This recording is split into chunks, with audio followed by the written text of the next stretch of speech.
Thank you, Honorable Chairman, sir.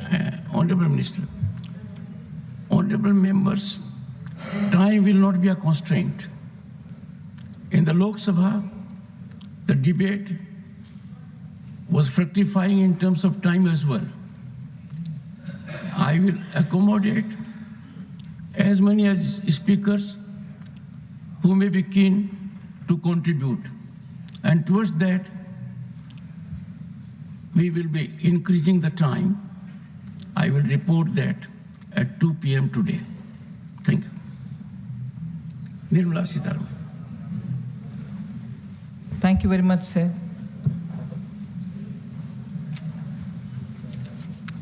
So let me first start by thanking the Honorable Prime Minister, the Leader of the House, Shri Jagat Prakash Nadda, my party, and you, the Honorable Chairman, for giving me this opportunity to speak in this discussion, marking the historic occasion of 75 years of our Constitution.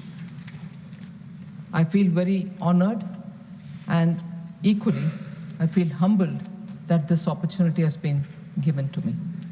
I thank the entire House and seek your indulgence if I come up with some thoughts which I'd like to share, which any member could have a difference of opinion.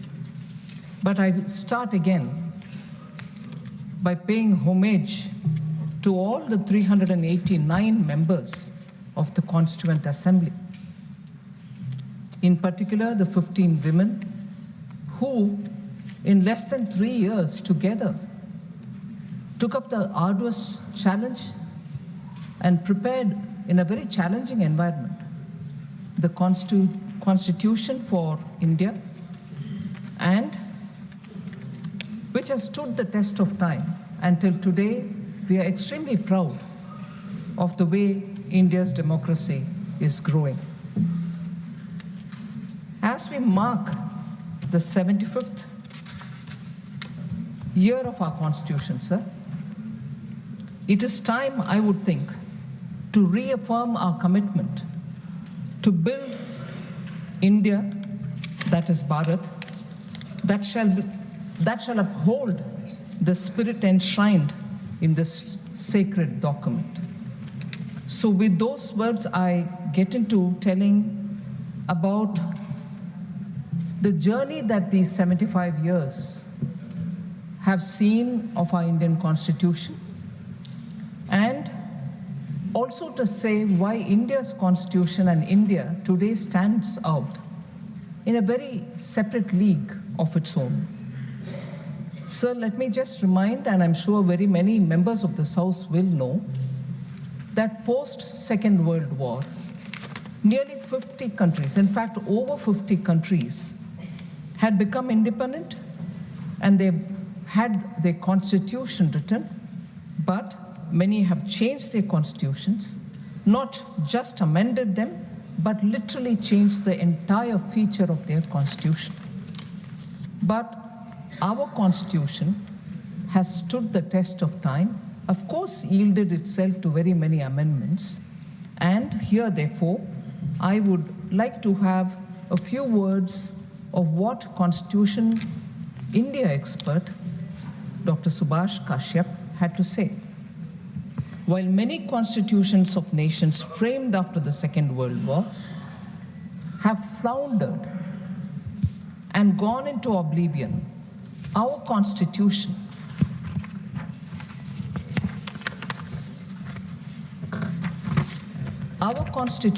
successfully faced many crises and survived.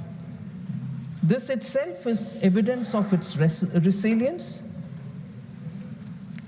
dynamism, and growth potential. Now, India's experience has shown that our Constitution remains robust, yielding to several amendments, as I said, which were the need of the hour. And Dr. B.R. Ambedkar, the chairman of the drafting committee, had said, and I quote, "I feel, however good a constitution may be, it is sure to turn out bad because those who are called to work it happen to be a bad lot. However, bad a constitution may be, it may turn out to be good if those who are called to work it happen to be a good lot." Unquote. These are words of Dr. B.R. Ambedkar, sir. And in this background, therefore, with those words right afresh in our mind, I'd like to discuss about how in the last 7 decades, the living document that our Constitution is has faced very many amendments. And while looking at those amendments, I like to have a touchstone of 4 different elements. One, has the social intent behind any amendment been genuine? And therefore the outcome has been genuine? That's one test I would like to place any amendment on the testing board. Second, I'd like to see if the economic intent and the economic outcome of any constitutional amendment has actually been bona fide and has the outcome helped the society at large. Third, I'd like to test it on the ground of process adopted for it, for the amendment itself. And fourth, the constitutional spirit behind such an amendment. Now, if an amendment can go through these kind of tests, we'll be able to see why India's constitution, going by the words of Dr. Ambedkar, if you had good people who are called to work on it, give good outcomes. If you have, I'm using Ambedkar's words, bad people who are brought to work on it happen to give such outcomes which are discussed. So if I move to talking about those amendments which have gone through these 4 tests, we'll be able to see how the intent and the outcome are justifiable and people in the history books do write about them. Sequentially, because it is the first ever amendment, I'd like to take about the first Constitutional Amendment Act of 1951. So it's been said, and Honorable Prime Minister, while talking in the Lok Sabha, also referred to the fact that there was an interim government in place between 1947, August 15th. The interim government was there before that as well. And it lasted till 17th April 1952, post which an elected government took over the charge. But during 1951, when the amendment for the first Constitutional Amendment Act was passed, it was an interim government and not elected government of India post 1947. Now, this was enacted, therefore, within a year of the commencement of the Constitution. It's worth remembering. In fact, on the issues related to the amendment, or which triggered the amendment itself, which is the freedom of speech and expression, the amendment added 3 more heads to Article 19(2), saying public order could be a cause to restrict freedom of speech, friendly relations with foreign states could be a cause to restrict freedom of speech, or incitement to an offense could also be a cause. These were the amendments brought in the first constitutional amendment. So the Supreme Court of India, even in 1950, 1 year before this amendment, had passed 2 landmark judgments that paved the way for freedom of press under Article 19(1)(a). The Supreme Court had ruled in favor of the communist magazine Crossroads, and the RSS's organizational magazine Organizer. The Supreme Court had ruled in favor of them in 1950. Many high courts also upheld the freedom of expression of our citizens and ruled in their favor. But in response, the interim government thought that there was a need for a first constitutional amendment, and that was brought in by the INC, and it was essentially to curb the freedom. So India, a democratic country, which prides itself even today about freedom of expression, saw the first interim government coming up with a constitutional amendment which was to curb the freedom of speech of Indians. And that is within 1 year of adoption of the Constitution. So, let me say, sir, that is because the first Prime Minister of this country deplored press scrutiny of his government even as he publicly praised freedom of the press. There was no doubt about it. And he had scrutinized the amending bill himself before approving its introduction in the Parliament. In the Parliament, sir, it didn't go through smoothly at all. The voices which spoke about it, and I will also refer some of the observations made by eminent members, vehemently who opposed it. Sri Shyama Prasad Mukherjee said, you can pass a law, I'm quoting, sir, you can pass a law and say that the entire task of framing, interpreting, and working the Constitution will be left in the hands of Pandit Jawaharlal Nehru, assisted by such people whom he may desire to consult. I would think it was a snide remark, saying, oh, you do it all yourself with the people who you choose to have, and not with the approval of the Parliament. That was the extent to which Pandit Shyama Prasad Mukherjee was upset about this amendment. Sir, he also said, you're treating this Constitution as a scrap of paper. You have declared preamble of your Constitution that you have done something unheard of in history, that within so short a period of attainment of freedom, you've trusted the people of this country to draft a Constitution. You have given a charter of rights to them. Now, Dr. Shyama Prasad Mukherjee says, now you come forward and stab them in the back. You're not working for the benefit of the present generation, but for party ends. But for party ends, unquote. Sir Sri Kameshwar Singh, a member of the Constituent Assembly, also had a lot of comments to pass, and he said, I quote, this Parliament, again, is a provisional one, and it cannot be said to be reflecting the will of the people in the way the Constitution wants Parliament to reflect it. For a government or a Parliament of this kind, it is highly improper to make such fundamental changes in the Constitution without making any reference to public opinion, and that too at the fag end of the strenuous parliamentary session and almost on the eve of a general election, unquote. So scathing remarks were made, and despite these remarks, Prime Minister Nehru went ahead with the amendment. Kameshwar Singh again goes about to say, do they not show, I quote, do they not show utter disregard for the Constitution when they attempt to amend it simply because some of the laws have been criticized and found invalid by the judiciary? Today we hear comments from the Indian National Congress about how the current government is questioning the judiciary. This comment coming from a member of the Constituent Assembly itself says, prior to the First Amendment to the Constitution, which curtailed freedom of expression.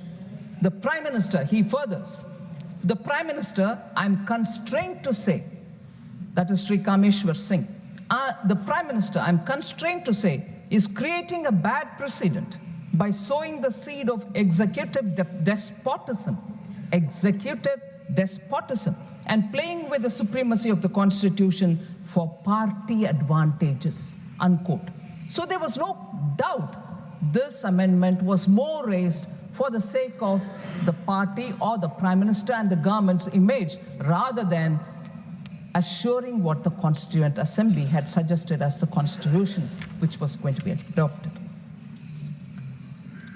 An amendment bill was passed, the Press Objectionable Matter Act on 23rd October 1951. We know, therefore, the amendment, the intent, the four tests that I was talking about: social impact and intent, economic impact and intent, the constitutional spirit and the process adopted for the amendment, all of which are questionable, but nevertheless, that amendment was undertaken, and we heard how that amendment till today affects the freedom of speech of this country. Now, it is not as if this 1951 amendment happened all in a sudden. Prior to the amendment and post the amendment, we've had recorded action taken by those government that day, that particular government, in curtailing the freedom of speech. So the act was just waiting to happen, because even before it, they started it, and even after that, they were continuing. What are the examples, sir? Majroor Sultanpuri and Balraj Sahani were both jailed in 1949 itself. For what mistakes, sir? During one of the meetings organized for the mill workers in 1949, Majroor Sultanpuri recited a poem that was written against Jawaharlal Nehru, and therefore he had to go to the jail. Sir, he refused to render an apology for the same and was jailed therefore in 1949 along with Balraj Sahni, eminent actor of those days. So that is the level of tolerance, and today we hold our constitution in our hand, go about it and say freedom of speech. There is sense of fear in the country. Majroor Sultanpuri didn't feel it, Balraj Sahni didn't feel it, but the history repeats when it comes to the Congress party. Sir, Congress's record of curtailing freedom of speech didn't confine it with these two people. Nehru, a political biography which was written by Michael Edwards, in 1975 was banned. They banned also a film called Kissa Kursi Ka in 1975, which was directed by Amritlal Nahata, just because it questioned Prime Minister Indira Gandhi and her son, and also the Information Broadcasting Minister then. They banned also John Dalby's book, Himalayan Blunder, because it spoke about some huge crushing military disaster which happened in 1962, the China War. The details shouldn't come out, and therefore they banned that book as well.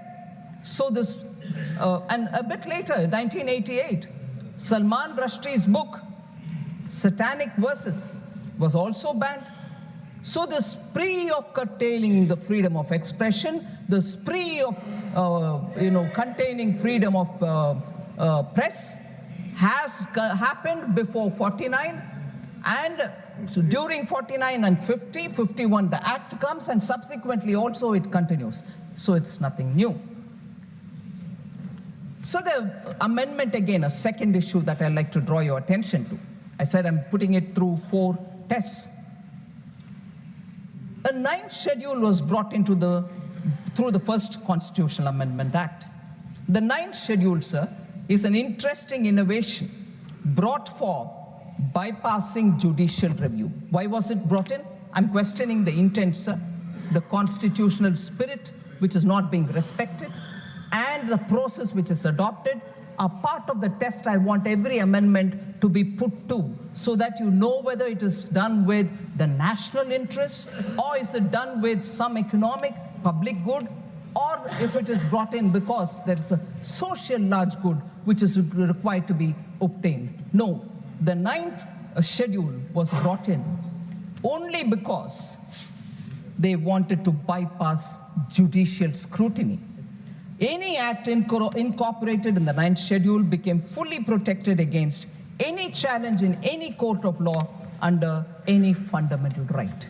So even the act declared invalid, even worse, today about everything retrospective we talk, saying no, nothing can happen in retrospective, it has to be futuristic. So prospective is what? Whether it is taxation, whether it is benefits, whether it is any clarificatory note. But here we go, the act declared invalid by a court becomes valid retrospectively after being incorporated into the 9th schedule.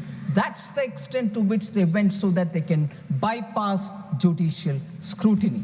And Congress speaks about protecting rights and also on judicial independence. It is shocking.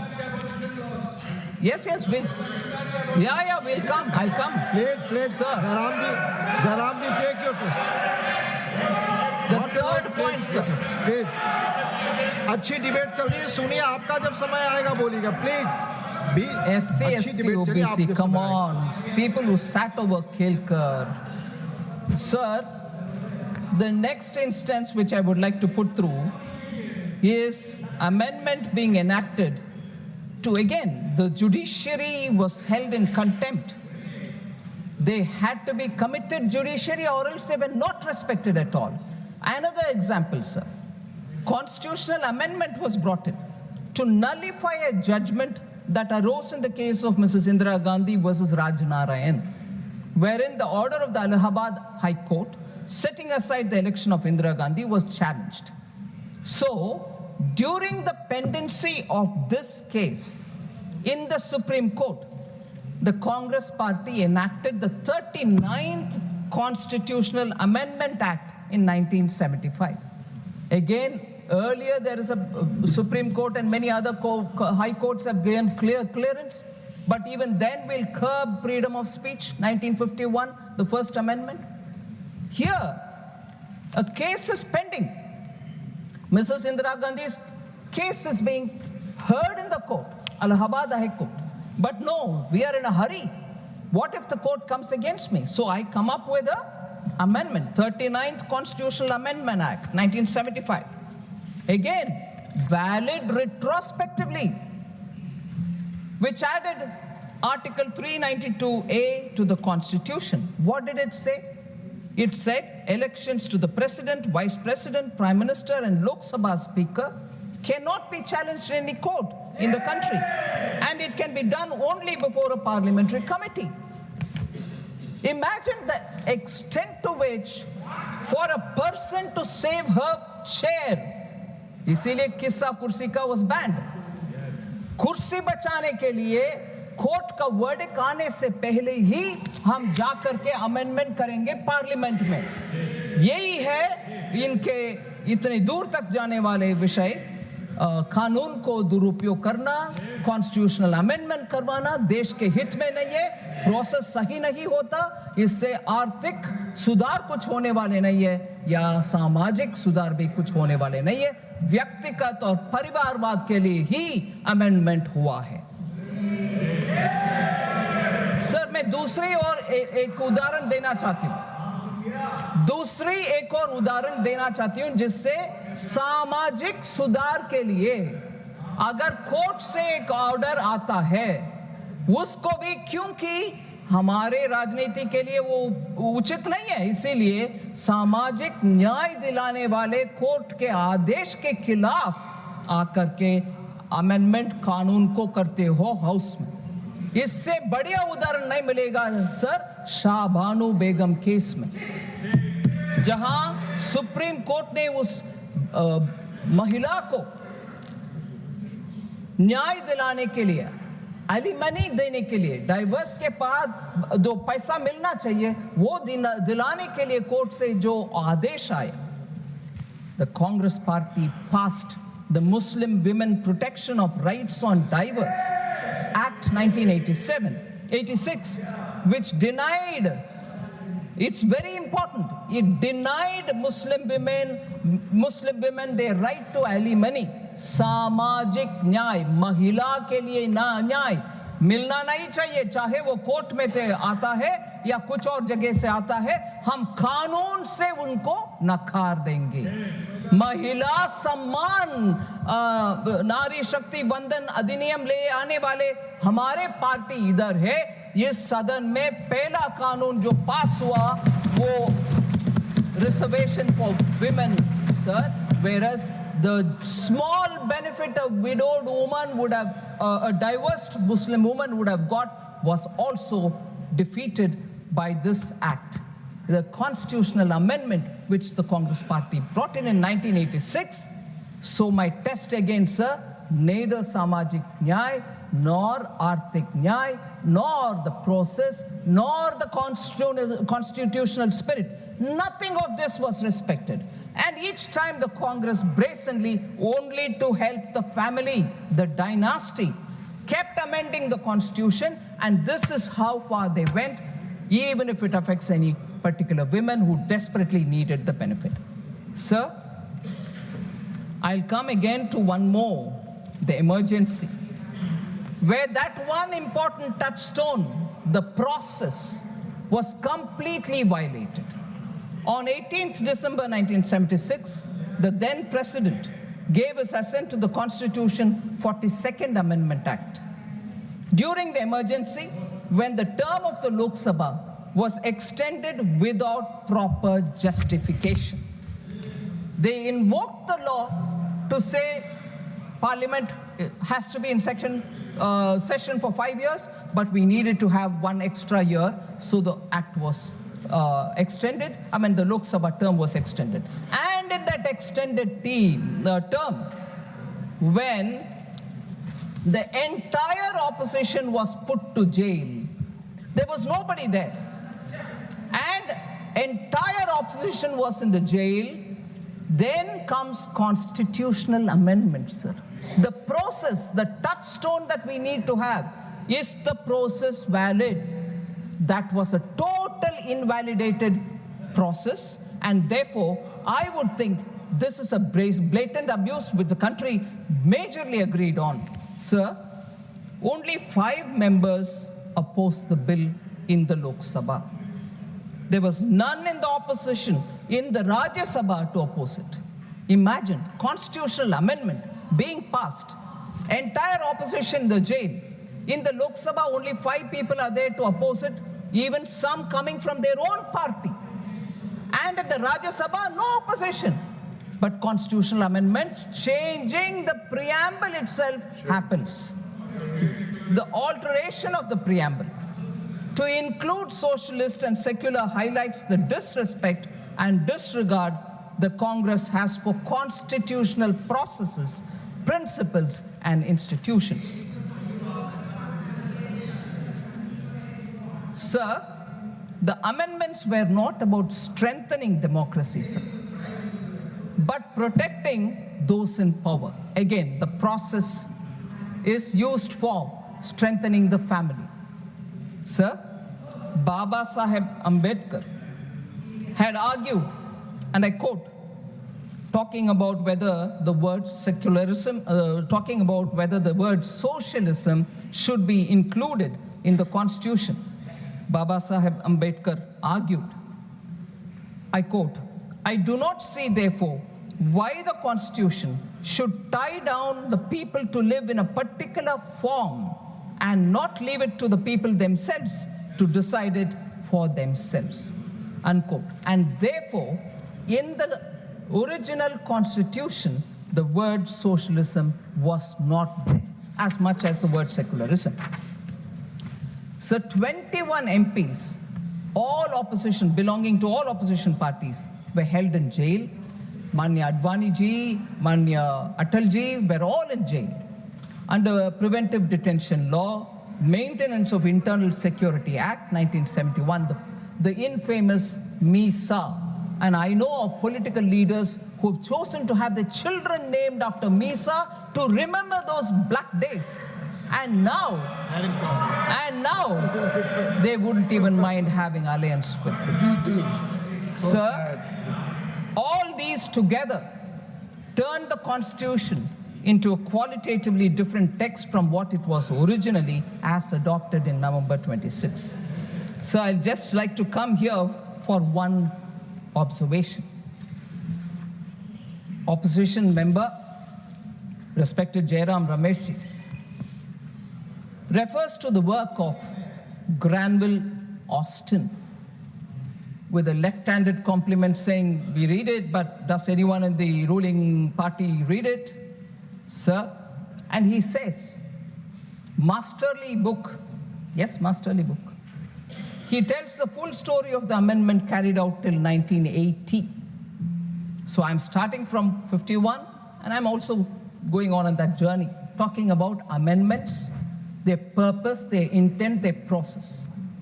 Now, since Jairam Ramesh has mentioned it, and there is some Granville Austin's line that I like to quote back to him. Sir, emergency, 42nd Amendment Act, the landmark Keshwananda Bharati case of 1973, the basic structure, doctrine, whole lot of things. In the words of that masterly Granville Austin, I quote, sir, the important constitutional development of the emergency, other than its very imposition, was the enactment of the 42nd Amendment. Austin says this. And he further says, coming in November 1976, the amendment demonstrates the progression of the Prime Minister, referring to Mrs. Indira Gandhi. I really quote again. Coming in November 76, the amendment demonstrates the progression of the Prime Minister and her government from having near absolute power without a coherent program, other than the protection of her prime ministry to power expressed through fundamental constitutional change. So, unquote. Exactly the point that I'm putting forth about emergency, the way in which 42nd Amendment passed through, how opposition leaders were all in the jail, not one person to oppose in the Rajya Sabha, in the Lok Sabha, just 5 of them speaking against it. When Granville Austin has said this, poor Jairam Ramesh did not mind quoting something else from Austin, but ignored this. Point proves. So the selective. Please आप बैठ जाएं। माननीय शक्ति सिंह जी आप जगह लें please.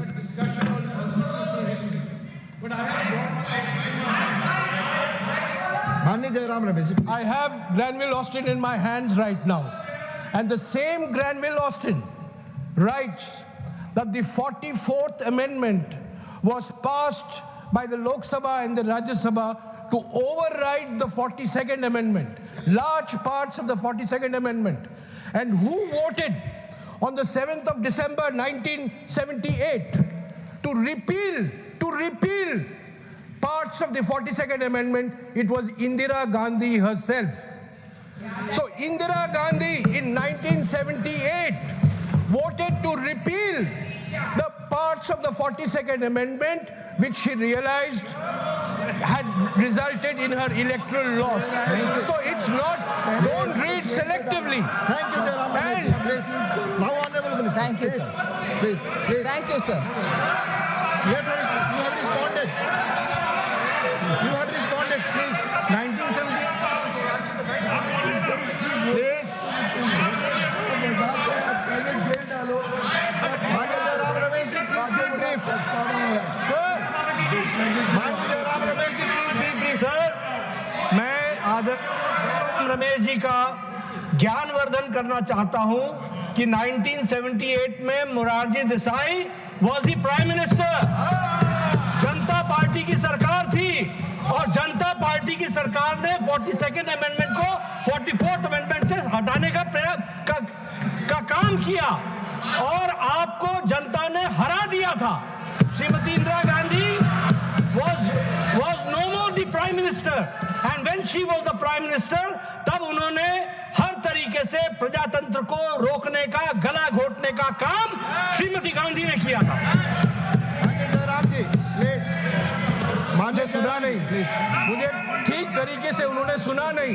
मैंने कहा था 44th अमेंडमेंट आया 1978 में, मोरारजी भाई प्रधानमंत्री थे और 6 दिसंबर 1978 में लोकसभा में इंदिरा गांधी जी ने वोट किया 44th अमेंडमेंट के लिए। यही तो मैंने कहा था। Honourable minister, please. माननीय मंत्री जी, सिर्फ माननीय मंत्री जी की बात रिकॉर्ड पे जाएगी, please. Thank you very much, sir, and I fully accept Jairam Ramesh's observation. Obviously, Leader of the House was right in saying Morarji Desai was the Prime Minister, and during the voting, Srimati Indira Gandhi had said that, and she supported the changes in the changes to the 42nd Amendment. Very well. But the idea that I have right from the beginning said is, Der Aya Durustaya is what the Hindi language gives me. But the fact remains, and I'm glad that she changed her mind. It was such an improper thing to do during an extended tenure of the parliament. And an improper thing, even worse to do, putting the opposition and then seeking a constitutional amendment. So at least in 78, after a massive defeat, which of course later she overturned and won the election and came, that's a process, that's an electoral process. That is the electoral process. And electoral process does teach lessons.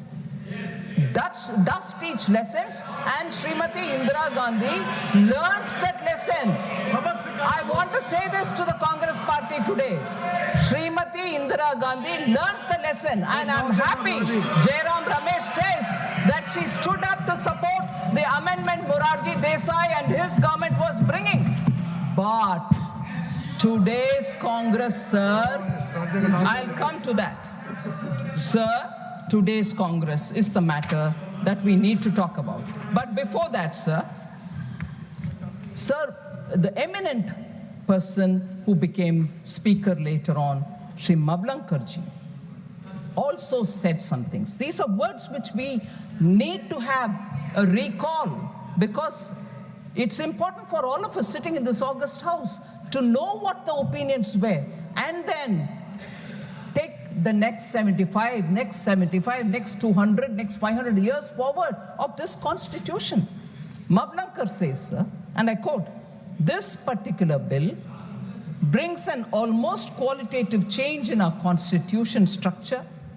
The tragedy of the situation is that by this amendment bill, the citizens, the courts of law, the states, the president, and indeed even this House of Parliament are all sought to be denigrated, and only the union executive is sought to be made to thrive, grab, and aggrandize," unquote. So if that one amendment has brought in such thinking individual to say such harsh words, it needs retrospection. We should never repeat such great follies in which we took the Constitution for granted. People rejected such people, and lessons have to be learned. So, sir, I'd like to again say, when I soon would want to speak about what's the attitude of Congress today, I'd like to come to one line of an eminent person which was said during the 42nd Amendment debate. He was no less than later on chief minister, or prior to that also, and a minister. But as a Congress MP, Sri C.M. Stephen, an eminent congressman.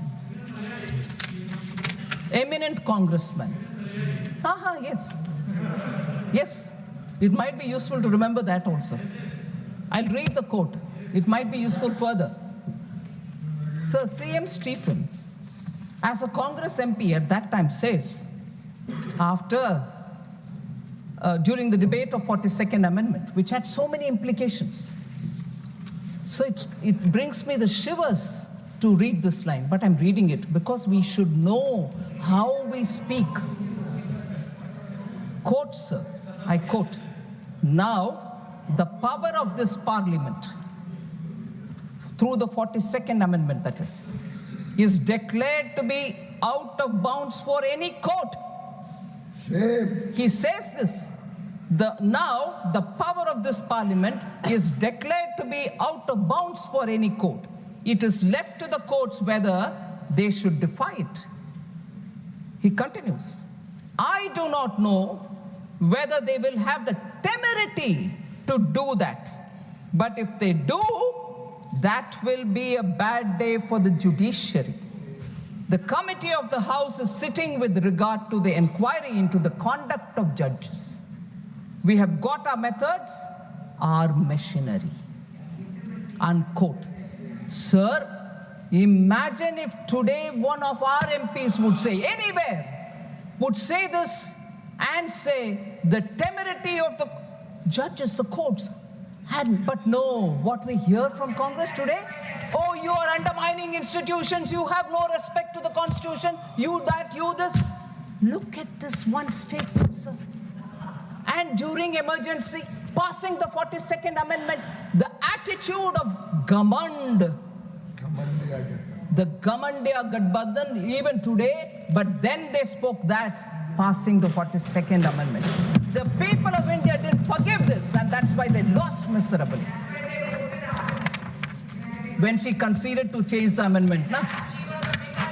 Sir, all right, don't beg for concessions like that. All right? Sir, what is today's INC, sir? In the budget session 2022, मैं ये government बदला नहीं है, कम नहीं हुआ, उसको साबित करना चाहती हूँ. Budget session 2022, sir. I'm not taking the name of the Congress leader who's not in this house, but I'm sure this statement will obviously ring a bell to everybody.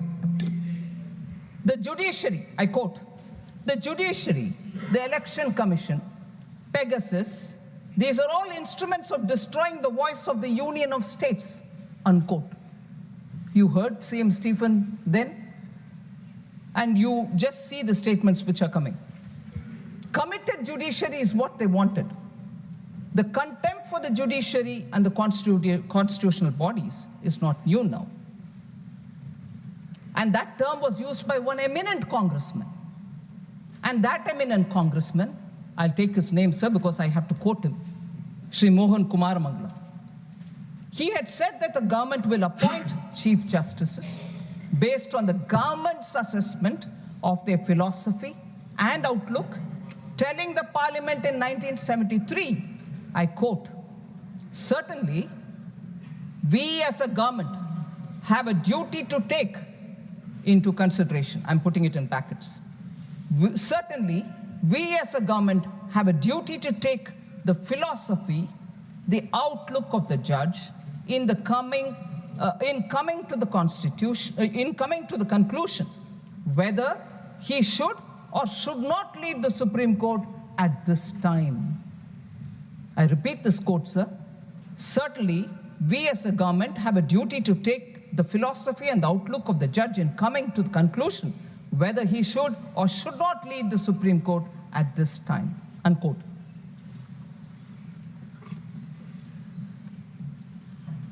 After the judgment on Keshwanand Bharati case, sir, you're an eminent senior who became a senior advocate at a very young age, and I stand before you talking small things about judiciary. Pardon me if I have any, oversight which has not worked well.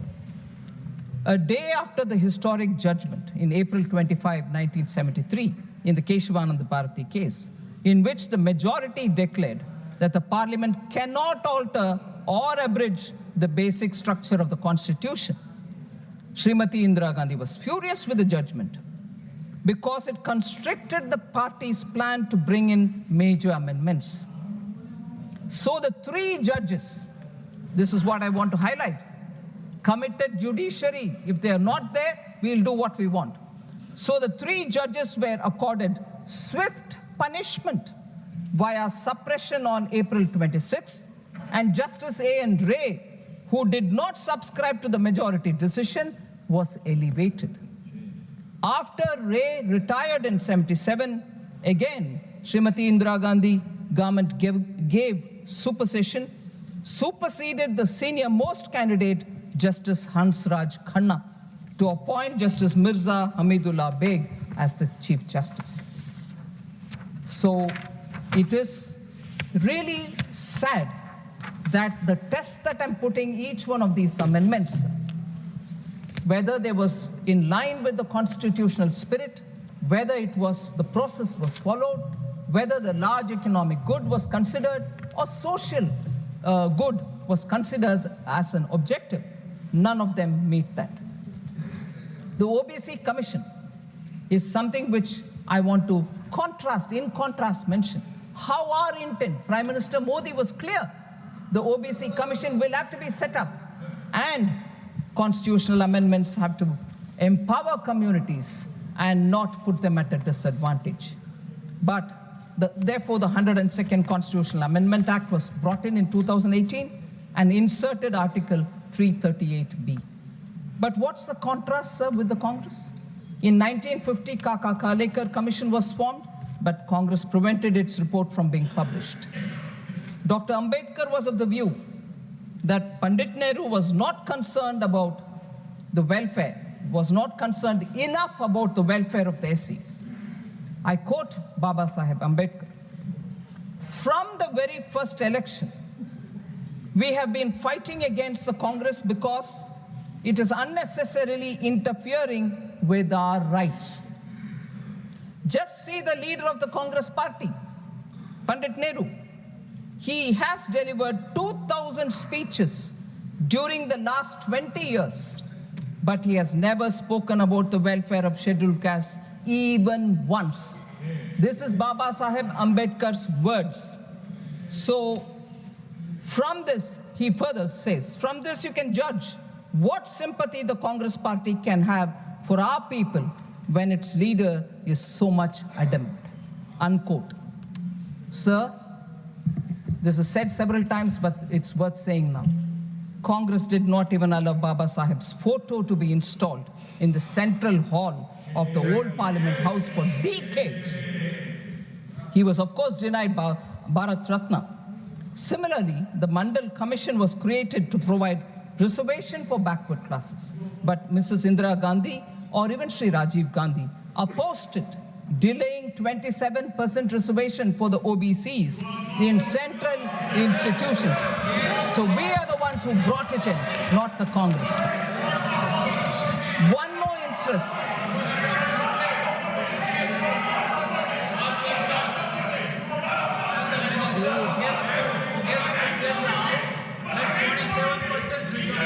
One more instance of how the GST, which was again a constitutional amendment which has to be brought in.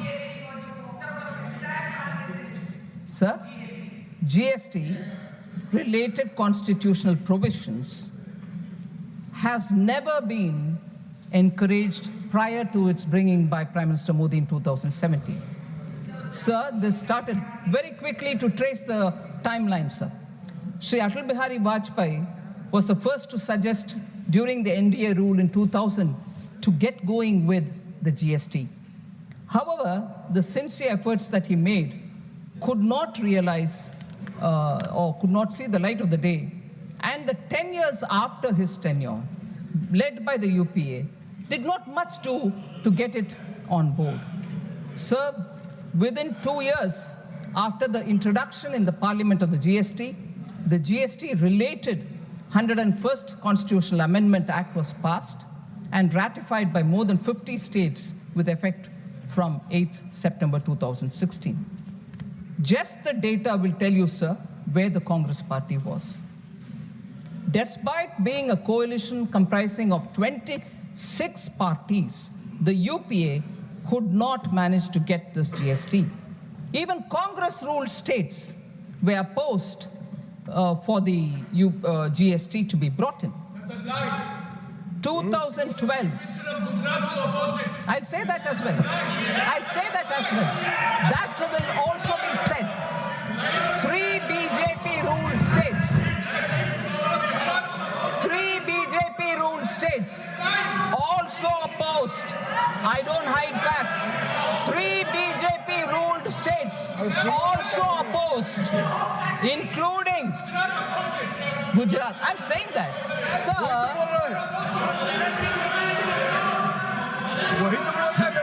I'm saying it, sir. I'm saying it myself that Gujarat opposed it. I'm saying it myself. अरे नंबूत्री बात government को save नहीं कर पाया कांग्रेस से, आप क्या खड़े हो रहे हो? कम्युनिस्ट है, बैठ जाओ. Sir, 3 non-BJP ruled states, sir. So I don't. 3 non-BJP ruled states. I said about Gujarat, now I'm saying non-BJP ruled states, including Congress-ruled Maharashtra, opposed provisions of the UPA's GST. So if they want to first shout about Gujarat, I'm saying it myself. But please do shout about Maharashtra as well. No, they want to pretend they were all ready. They were not ready. Sir, Congress-led ruling UDF government. All right? In Kerala, voiced severe concerns. Okay, sir, left front opposes, UDF opposes, Congress is part of the UDF, but no, they will never say that. One Gujarat is what they want to say. And I'll tell you why Gujarat had to oppose also. So, they could not bring the GST amendment. When we bring it, this is how they would like to shout about it. But I'm sorry, I'm not lying, sir. I'm sorry.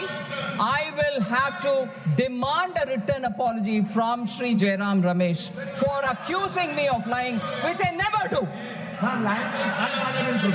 And whether it is parliamentary or unparliamentary, first of all, sir, the chair, I trust you will take care of that. But accusing me of lying is now very clear, runs in the Congress blood.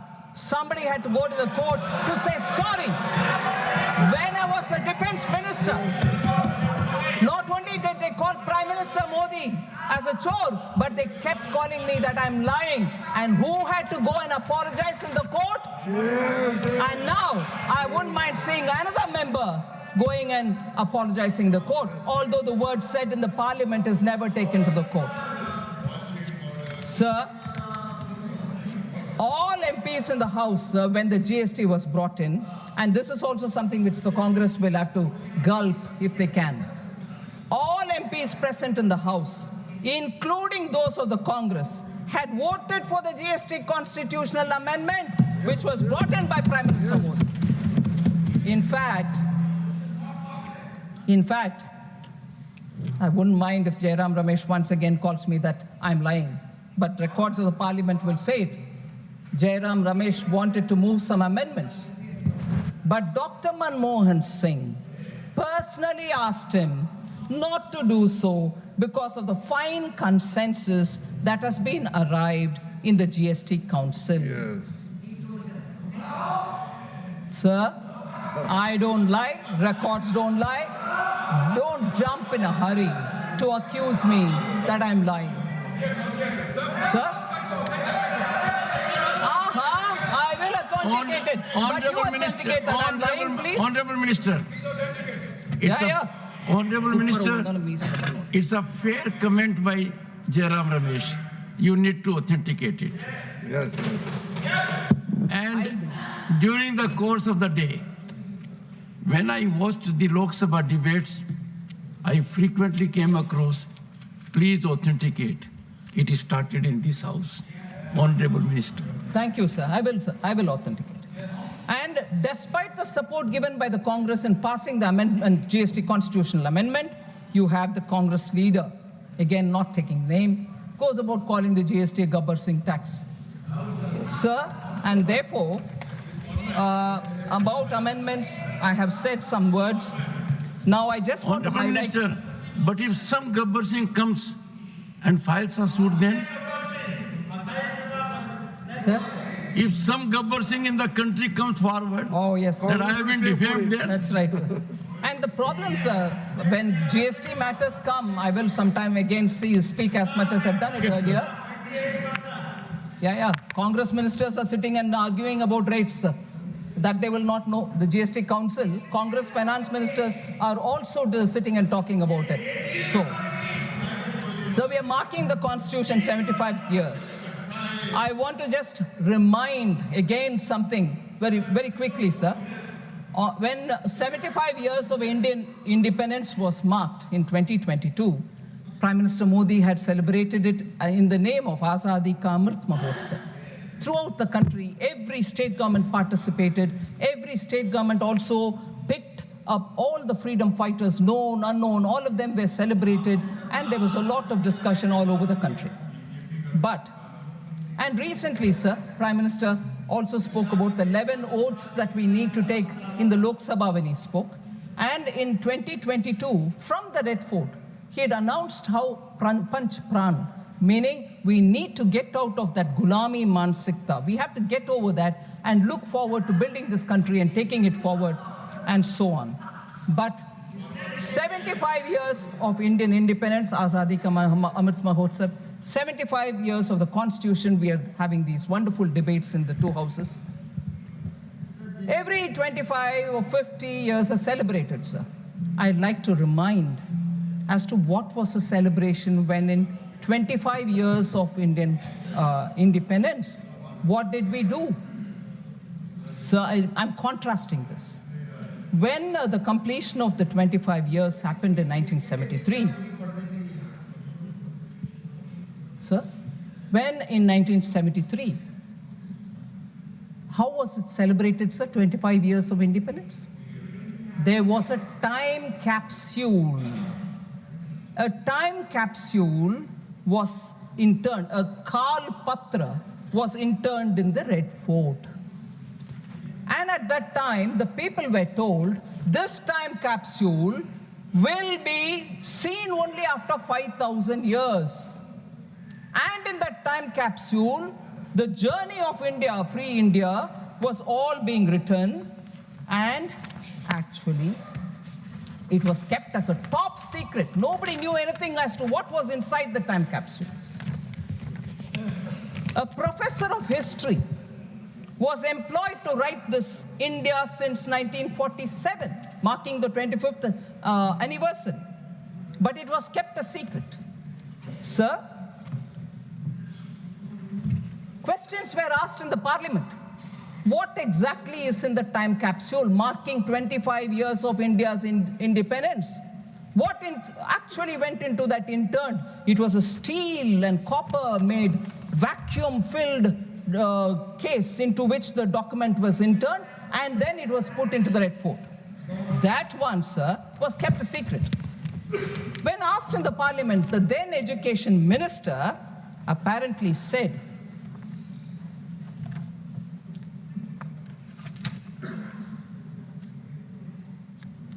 and I'm reading from the book published by an eminent parliamentarian, Ira Sejian. He puts in his book as to what was the reply given by the education minister then. And I quote, before that, the education minister expressed his inability to disclose the said document. What's the document which is in it? No, I can't disclose. And what did he say? I quote, within the limitations of its compass, it was designed to preserve an authentic record of our time for posterity. Having regard to this concept, the question of contemporaneous publications or laying the text of the document on the table of the House does not arise, unquote. The education minister, while he put the time capsule to be preserved for 5,000 years, does not allow the parliament to know what was inside it. That is 1973, 2 years before the emergency was brought. This kind of an operation in stealth happened, marking 25 years of India's independence, and the parliament should not be informed. That was the line the education minister gives. Even worse, sir, I just want to highlight what was said about Sri Atal Bihari Vajpayee in that capsule content. I'd like to say, and I quote from the book, sir, the BJP of Atal Bihari Vajpayee is described as, says the author, and I quote, Jan Sangh People's Party is a militant orthodox Hindu party opposing the concept of secular state, unquote. This is what is being said about Atal Bihari Vajpayee in the capsule, about which they don't say in the House. They didn't say it in the House. Even worse, sir, if that is the record for first 25 years of independent India, which has to be preserved for 5,000 years, look at what has been said. C. Rajagopalachari, there was no reference. There was no reference to C. Rajagopalachari, the first Governor General of this country, to the President of India. Dr. Rajendra Prasad had no mention in that content. Dr. Radhakrishnan, Zakir Hussain, and to the Prime Minister Lal Bahadur Shastri, who though short in physical stature was tall in political stature, who went all the way to Tashkent as a pilgrim of peace to establish harmony in this part of the world. Don't you think this author, who's a parliamentarian, asks, don't you think that such names deserve to be inscribed in the historical document of our country during the period of the first quarter century of Indian independence, unquote. So that's the level of secrecy about even members of parliament, about eminent leaders of different political parties, and sly comments were all packed up in that. Later, it was all removed. So that is the nature of Congress party, sir. I want to highlight that fact. Sir, the names missed out is something which shocks the country, but that was the level to which the party went in the arrogance with which they were trying to rule. So the Constitution and the misuse is what I'm talking about here. Sir, one more thing, again, on the economic impact of such amendments which they bring in. It's a test for every one of us, whether it is one amendment today or another amendment tomorrow. Does it have an economic intent for the larger economic good, social intent, process, constitutional spirit? Let's see. Let's test each one of our acts, the amendments that we bring in, and then decide whether what we are doing is right. Sir, the Soviet model, which the Congress party copied under Prime Minister Nehru, continued with Indira Gandhi, was a model which did not do any good to this country, sir. See Rajagopalachari, the socialism, that socialism was refashioned as Mahal Nobis model, the central command and control structure, the license, quota, Raj, were all part of this. And in that, C. Rajagopalachari writes, sir, to the Prime Minister. He says, in an open letter, he says, Nehru came to Madras on Tuesday with all the paraphernalia of Prime Minister of India and attempted to, in a speech, talk about Rajagopalachari and his principles. But here, in Swarajya magazine, he publishes it in 1962, February 17. And I quote from that article. I want an India clear of the atmosphere of fear in which it is now enveloped, 62, where honest men engaged in difficult tasks of production or trade can carry on their occupation without fear of ruin at the hands of officials, ministers, and party bosses. He says that, I want an India where talent and energy can find scope for play without having to cringe and obtain special individual permission from officials and ministers, and where their efforts will be judged by the open market of India. And so on. He goes on, sir. I want the corruption of this permit license Raj to go. He says that. So a member who was part of the Congress party himself writes to Pandit Nehru saying this cannot go on, your socialism is ruining this country, the license permit Raj could not continue because you are leading to corruption. Sir, periodically Congress questions, hey, BJP, RSS, Jansan, what was your role during the freedom movement? We all know it and we've said it, but I want to ask the Congress, what is your role in the Arctic,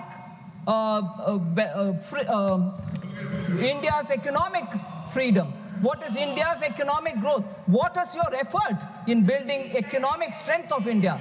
No wonder when we in 21 in our budget, if that is not true, sir, why in 1980 onwards the Congress party itself wants to dump license quota Raj, 91 they want to reform, and then take the claim for it saying we are the ones we reformed. You didn't have to reform if it was so good.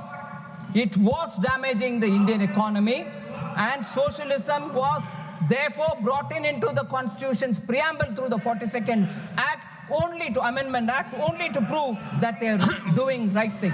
Although that was not needed at all, because the directive principle of state policy has enough and more.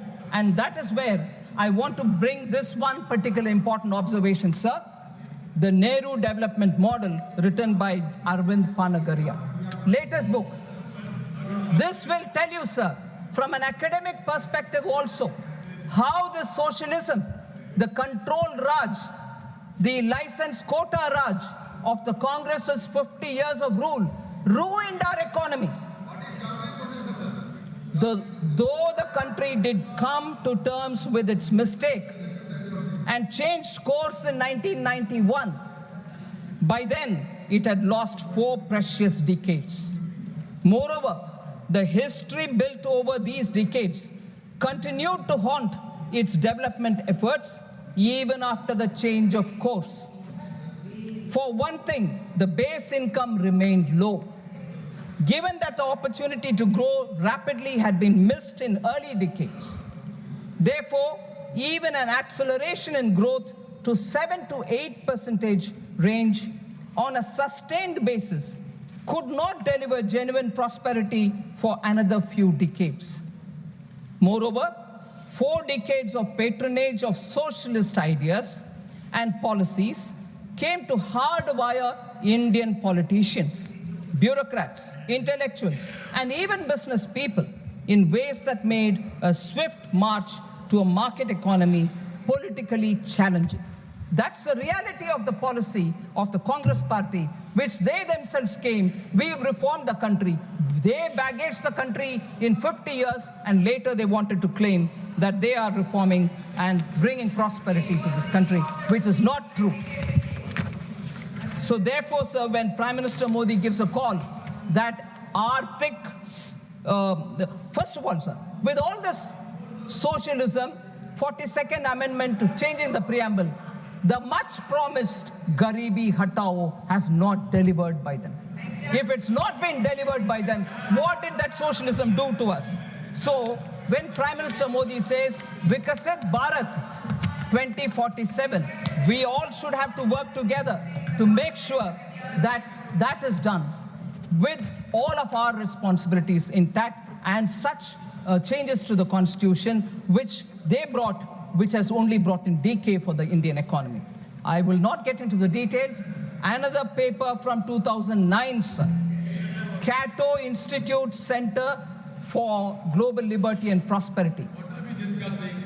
Yeah, we are discussing the constitution and the mistakes done by the Congress party, as a result of which the Indian economy is suffering, sir. Socialism kills. The human cost of delayed economic reform in India, sir. I'll authenticate this and give it to you to show how Congress party's attempts have only weakened the Indian economy. Sir,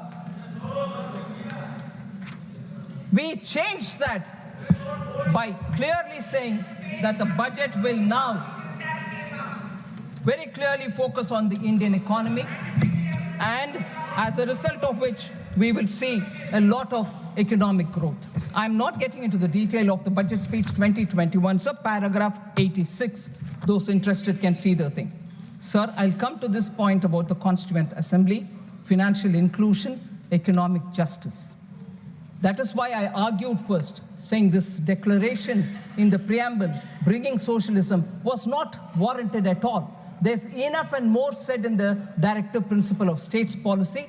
Directive principle of state policy is adequate for us to do all the social, economic, justice related activity. But no, the Congress party was doing it for their political agenda rather than for the larger good.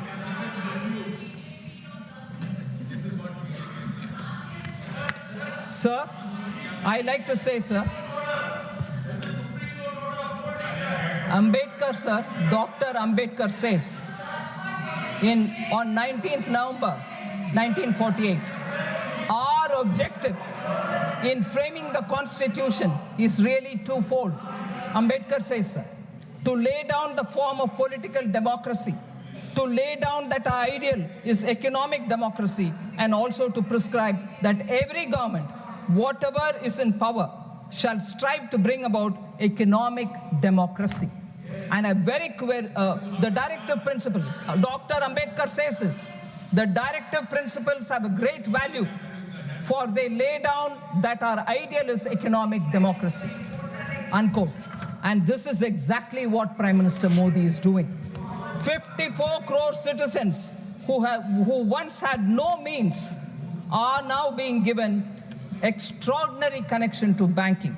The Jan Dhan Yojana, principles guiding our democracy, equity, justice, and opportunity. 50 crore mudra loans. 50 crore mudra loan accounts have created the pathway for micro entrepreneurs, street vendors, and so on. Sir, Article 38 of the directive principle says, the state shall strive to promote the welfare of the people by securing and protecting social order, by ensuring socio-economic political justice, and by minimizing inequalities in income, status, facilities, and opportunities. Article 39 also says very similar about adequate means of livelihood and ownership control. Article 46 about scheduled caste and scheduled tribes. So I just want to highlight how, because of the specific actions taken by our government, you find 1969, I go back, sir, for a minute. Mrs. Indira Gandhi on the bank nationalization said, the political situation in our country demands, quote, that banking facilities should be extended in an increasing measure to backward areas, to agriculture, to small-scale industry, and so on. And perhaps banking operations should be informed by a larger social purpose, unquote. But in spite of introducing socialism into the preamble, they did not achieve any of what Mrs. Indira Gandhi justified for bringing nationalization of the banks. They paid only lip service, sir. By 2011, census data reveals that less than 60% of Indian households had access to banking service. Bank accounts, sir, zero balance accounts were only 10.3 crores. By contrast, sir, 54 crore Jan Dhan accounts have been opened since 2014. 56% of the accounts belong to women. Similarly, pensions, insurance, and so on, sir. PM Mudra, 50 crore sanctioned accounts, 68% are women. Stand Up India, 1 crore SC/ST women borrowers. 30,000 crore has been distributed, 2.5 lakh people, of whom 76% of women are benefiting. PM Swanidhi, sir, 50,000 rupees loan is given to 67 lakh street vendors, of whom 45% are women, 42% are OBCs, and so on. Sir, we repeatedly in Lok Sabha and here spoke about how former Prime Minister said, if I send 1 rupee down, only 15 paisa reaches. By bringing in technology and using DBT, Prime Minister Modi made sure that accounts will receive, the beneficiaries will receive their money directly into their account. 1 rupee means 1 rupee will reach them. And this has helped save 3.48 lakh crores of taxpayers' money. These are very important to say that directive principle of state policy, which has even more things for all of us to do, can bring in poverty alleviation, but not the Nara Garibi Hatao, which delivered nothing on poverty. So lastly, I'll pay my respects to the women who were part of the constitution makers. As I said, 15 out of 385 members were women. I would think you will indulge me when I read the names of these 50 women. Ammu Swaminathan, Annie Mascarenes, Dakshayani Velayudan, Begum Aizaz Razul, Durgabai Deshmukh, Hansa Jivraj Mehta, Kamla Chaudhary, Leela Roy, Malti Chaudhary, Purnima Banerjee, Rajkumari Amrit Kaur, Renuka Ray, Sarojini Naidu, Sucheta Kriplani, and Vijayalakshmi Pandit were the prominent women who were part of the Constituent Assembly, sir. The contribution of these women in the constitution making is immense. I know after that, Pandit Vijayalakshmi Pandit scaled heights in diplomacy.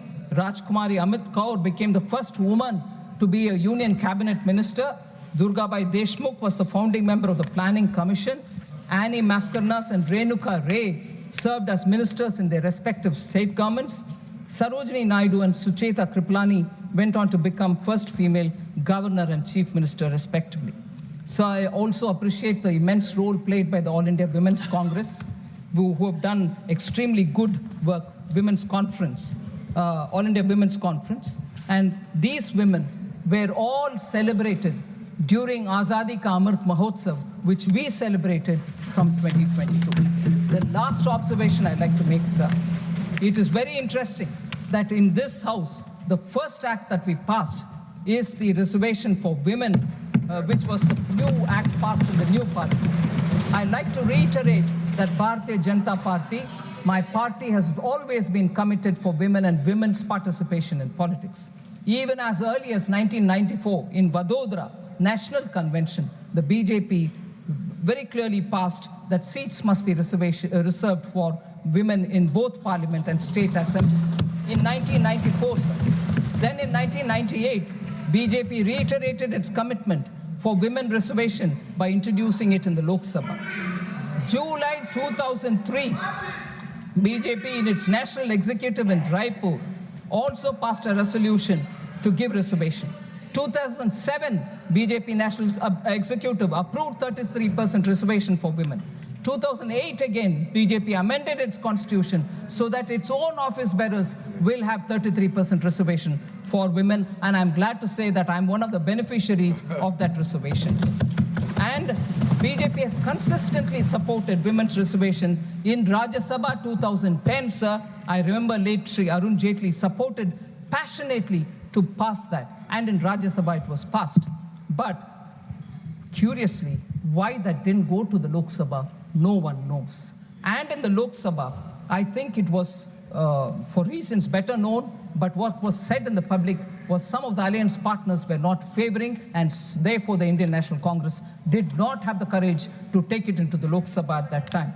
BJP's Sankalp Patra of 2014 supported women's reservation. And again, Sankalp Patra before the 2019 election also very clearly supported. But I want to highlight the fact, sir, that in 84-89, Shri Rajiv Gandhi had 426 members in the Lok Sabha and 159 members in the Rajya Sabha. They did not have the conviction to pass the women's reservation bill at that time. Very clearly, they have been anti-women always. Shah Banu case is a very clear example. Sir, I would highlight the fact that although the credit is being taken for the Panchayat Reservation Act by Shri Rahul Gandhi and the dynasty, it was not him. It was P.V. Narasimha Rao who brought it and passed it on. But even then, it was only a lip service because no financial powers were given.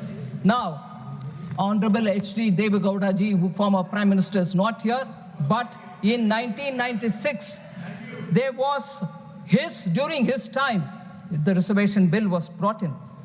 Nothing was supported by Congress at that time. Atal Bihari Vajpayee ji in 98, in 99, in 2002, 2003 brought it. No, the Congress wouldn't support. But the Congress's memory is very weak that they didn't support any of the bill all the time, whether it was Deve Gowda ji or whether it was Atal Bihari Vajpayee ji. And then in 2008, even Dr. Manmohan Singh faltered. They managed to pass it in Rajya Sabha, which I said a minute ago, but did not go to the Lok Sabha for fear of their alliance partners threatening to walk out of the alliance, and they didn't want to lose power, but they wanted to save their kursi only, and therefore did not do justice to the women. Whereas Prime Minister Modi and BJP, from the beginning, stood by women, made the first change in the party, and brought the reservation bill here.